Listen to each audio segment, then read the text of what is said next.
Et j'aimerais ici que les gens me suivent jusqu'à la fin parce que je vais vous libérer un exercice très puissant. Si vous pouvez réussir à appliquer cet exercice, aussitôt ça va ouvrir votre troisième œil. Donc si vous n'avez pas la capacité de voir des visions, vous allez commencer à avoir des visions avec cet exercice. Vous commencez à avoir des visions parce que quand le troisième œil s'ouvre, il vous donne toutes les facultés. Il ne faut pas oublier.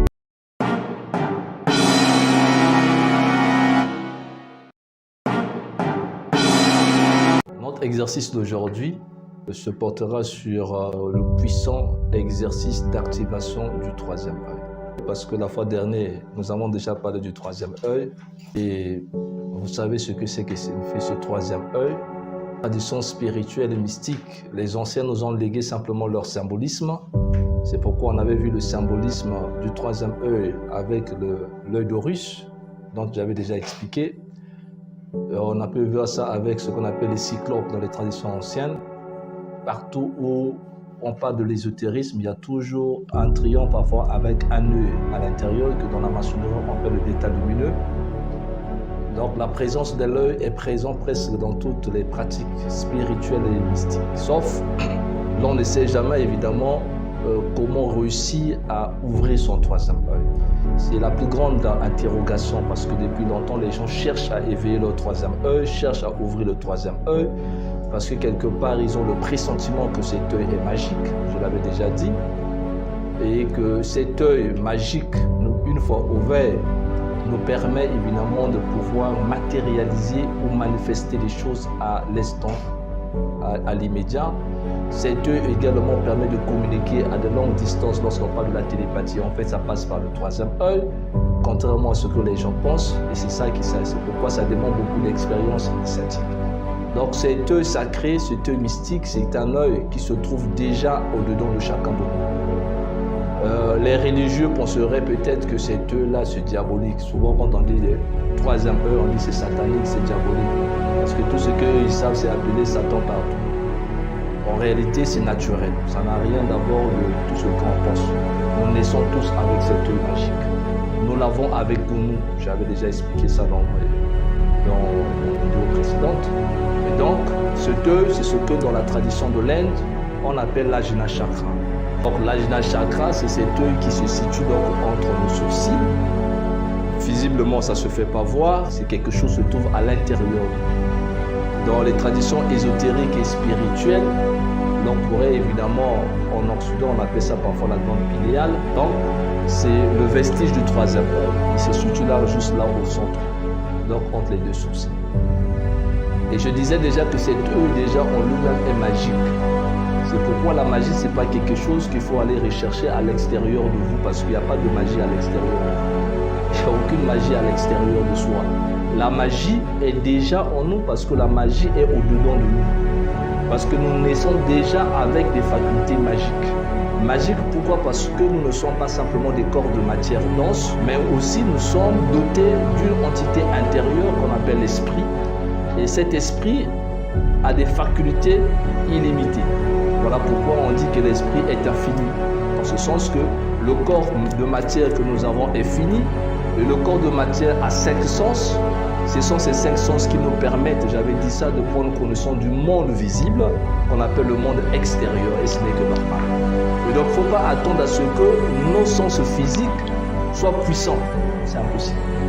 Les sens physiques sont déjà limités, parce que leur fonction, c'est simplement de pouvoir nous aider dans le monde visible. C'est pourquoi nos yeux ne peuvent pas voir derrière les murs, c'est impossible. C'est pourquoi nos oreilles peuvent écouter certains sons, mais des sons qu'on ne peut pas percevoir, c'est normal, c'est limité. Et la main, c'est la même chose. Mais la nature nous a dotés d'un sens supérieur qu'on appelle le 6e sens. C'est le mot qu'on utilise dans les sens occultes. Mais au 6e sens, on ne sait pas concrètement d'où ça vient. Au fond, c'est qu'au-delà du corps physique, nous avons un corps psychique qu'on appelle ça, qui est le double du corps physique. Donc de la même manière que nous avons un estomac physique, nous avons également un estomac psychique. Nous avons des oreilles physiques, mais nous avons également des oreilles psychiques. Donc tout ce que vous voyez dans le physique a son double dans le psychique. Là, on pourrait pouvoir parler parfois de double éthérique. Et donc, au-delà de ça, nous avons donc ici donc, la glande pinéale ou encore l'Ajna Chakra. Et j'aimerais ici que les gens me suivent jusqu'à la fin parce que je vais vous libérer un exercice très puissant. Si vous pouvez réussir à appliquer cet exercice, aussitôt ça va ouvrir votre troisième œil. Donc si vous n'avez pas la capacité de voir des visions, vous allez commencer à avoir des visions avec cet exercice. Vous commencez à avoir des visions parce que quand le troisième œil s'ouvre, il vous donne toutes les facultés. Il ne faut pas oublier ça, j'avais déjà dit ça autrefois. C'est le troisième œil, lorsqu'il s'ouvre, il vous donne toutes les facultés. En lui seul, il vous donne tout. Et je disais la fois dernière, lorsque l'on prie en fait, lorsque la prière ne traverse pas notre troisième œil, c'est-à-dire l'ajna chakra, c'est très difficile que nous obtenons le résultat. Parce que c'est à partir de ce troisième œil que tout se traduit, de l'invisible vers le visible. C'est pourquoi lorsqu'on commence à travailler avec le troisième œil, ou quand vous êtes en train de pouvoir faire vos méditations spirituelles, lorsque vous captez quelque chose avec vos sens, à un moment après, votre troisième œil au-dedans de vous récupère votre information. Et s'il récupère ça, il active, vous aurez la réponse. Il vous renvoie le résultat que vous recherchez. C'est automatique, c'est naturel. Et dès que vous allez voir ça avec l'œil de l'esprit, sachez que dans quelques jours, ça va se manifester dans le plan physique. Donc cet œil est magique. Je peux dire c'est la clé de la magie. Et ça, les anciens pratiquants de la science occulte connaissaient ça. Mais ils n'ont pas voulu expliquer ça aux gens ou dire ça aux gens. Donc l'exercice que je donne, c'est des exercices en réalité réservés dans des grandes fraternités mystiques ésotériques qui ne sont pas à la portée de tout le monde. Vous verrez ça nulle part ailleurs.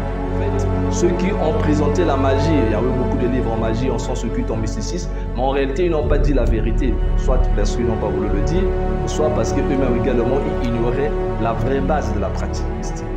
C'est pourquoi on voyait voir les gens allumer les bougies, allumer ceci, allumer les encens, allumer, faire des pentagrammes, tout ça. Vous pouvez faire toutes ces choses-là. Si vous n'avez pas encore l'œil mystique bien développé, ça ne marchera pas. Pourquoi ça ne marchera pas? Parce que ce que vous faites se trouve qu'à l'extérieur de vous, ça n'a pas encore influencé votre monde intérieur. Il faut que les objets qui vous entourent influencent le monde intérieur. Ce n'est que quand ça influence votre monde intérieur que vous aurez une réponse qui va venir de l'au-delà. Et quand la réponse de l'au-delà va venir, c'est le résultat que vous étiez en train de rechercher.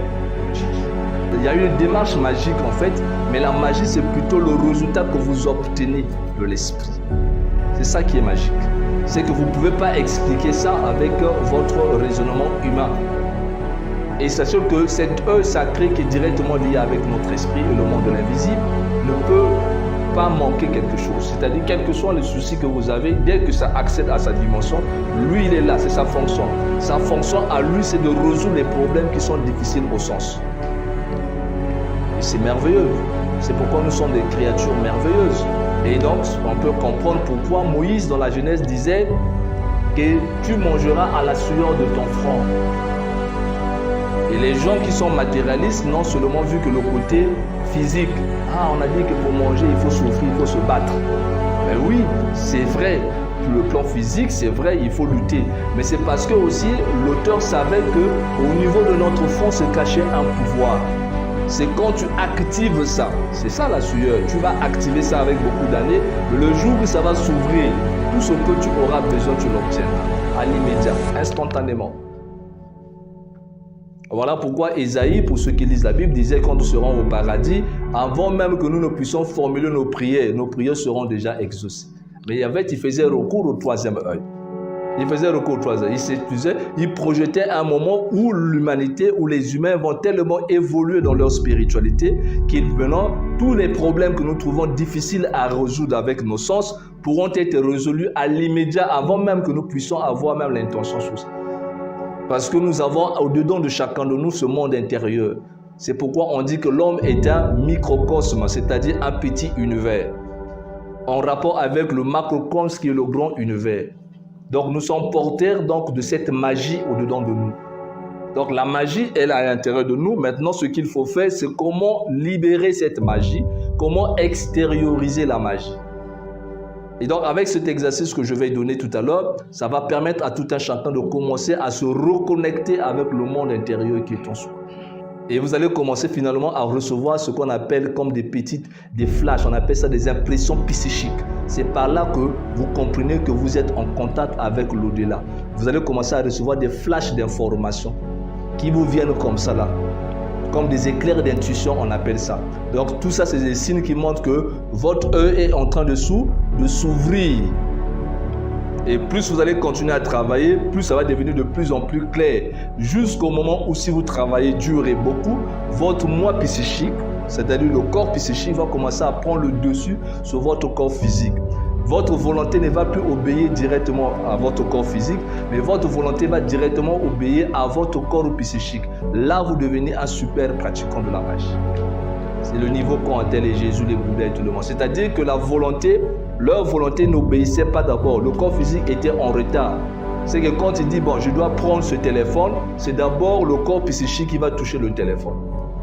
Parce que la volonté devait relier beaucoup plus au corps spirituel. Ce qui fait que si tu atteins ce niveau, tout devient magique parce que quand tu vas toucher avec ta main invisible le téléphone va bouger, ça va monter sur eux. On va voir le téléphone voler. Mais les gens ne voient pas la main invisible qui touche le téléphone. Ils voient seulement que la main physique reste. Mais la main physique peut se détacher. Le problème, c'est que le corps psychique peut se détacher complètement du corps physique. C'est comme ça que nous avons été constitués. Sauf que pour l'instant, n'étant pas trop avancés spirituellement, nous sommes tous comme des prisonniers dans nos corps de matière. Et d'ailleurs, les grands philosophes comme les Platon, les Socrates avaient raison de dire que le corps est le tombeau de l'âme. Les Platon parlaient souvent des prisonniers de la taverne. C'était pour montrer cette image que nous sommes en fait en prison dans le corps. C'est pourquoi, avec la véritable spiritualité que nous faisons, nous allons commencer petit à petit à apprendre à nous détacher de notre corps pour que notre volonté commence à obéir d'abord à notre esprit ou à notre corps psychique. À ce moment-là, ce qu'on pourrait appeler miracle ne serait plus encore miracle. Ce n'est que des lois spirituelles maîtrisées. Alors, en quoi consiste cet exercice? Il est très simple en fait. Pour réussir cet exercice, il vous suffit de avoir un miroir.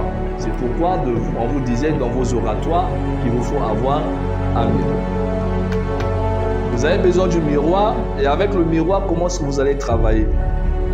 Vous allez simplement prendre un petit morceau un bout de papier seulement, un bout de papier très petit,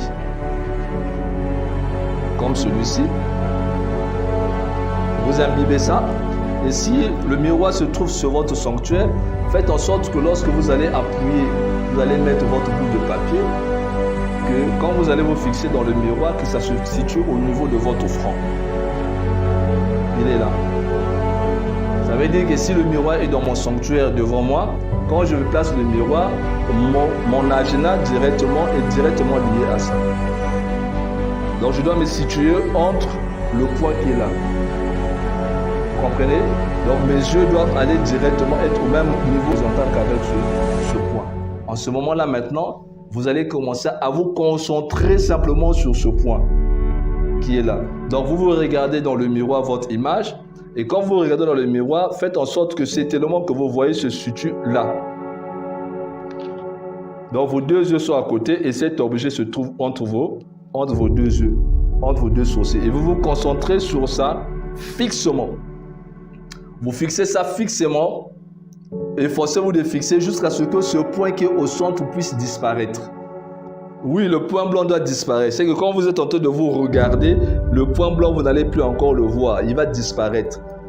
S'il arrive à disparaître de votre image, en ce moment-là déjà, votre œil intérieur se met en activité, de façon automatique. C'est un exercice qui va vous prendre un peu d'effort, mais il faut le répéter régulièrement. Le problème, le secret, c'est la régularité dans la pratique. Donc, ne faites pas ça un jour, après vous fallait faire une semaine sans encore refaire. Non. Chaque jour, matin, soir ou surtout le soir, vous travaillez sur ça. Vous allumez vos bougies si vous avez, pour ceux qui ont leur oratoire. Vous restez concentré sur ce point et vous fixez ça. Vous regardez. Vous allez regarder jusqu'à ce que vous allez commencer à constater que ça va commencer à disparaître. N'ayez pas peur de ce que vous allez revoir. Ouais, parce que vous allez commencer à voir certaines images, je vois que ça vous effraie. Restez juste serein, il n'y arrive à rien. C'est juste un exercice. Vous allez commencer à constater quelque chose arriver. À un moment après, vous aurez ce qu'on appelle la fatigue oculaire. C'est-à-dire, vos yeux physiques vont commencer à s'alourdir comme si vous étiez pris par un sommeil. Ce sommeil, il est très bénéfique. Ne vous en faites pas. C'est le moment le plus important. Quand le sommeil physique commence à arriver, commence à somnoler, sans que vous ne vous rendiez compte, vous rentrez dans l'auto-hypnose. C'est-à-dire que ça engage aussitôt une ouverture dans votre esprit.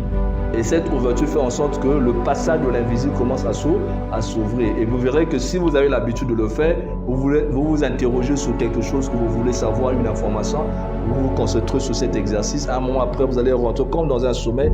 Dès que le sommeil arrive, c'est une vision. Vous aurez avoir une image. Captez cette image-là. Analysez ça, vous verrez que ça sera en correspondance avec quelque chose que vous étiez en train de pouvoir vous interroger. Et à force de travailler sur ça, vous allez commencer à recevoir de plus en plus de messages. C'est pourquoi on a inventé ce qu'on appelle la boule de cristal. Tous les grands voyants du monde ont toujours une boule de cristal. Ce n'est pas la boule qu'ils voient. En fait, la boule leur permet simplement d'activer le centre, le 3 à eux, pour qu'ils soient capables de capter maintenant des messages. Et la personne qui va regarder aura l'impression qu'il est en train de voir les choses dans le miroir. Non. Si le miroir lui sert simplement de support pour qu'il puisse avoir accès aux informations de l'au-delà. Voilà, c'est donc un exercice très simple que je donne à tout le monde pour que vous puissiez activer facilement votre 3 AE. Vous travaillez sur ça, vous aurez de très bons résultats. Merci à vous d'avoir suivi donc cet exercice.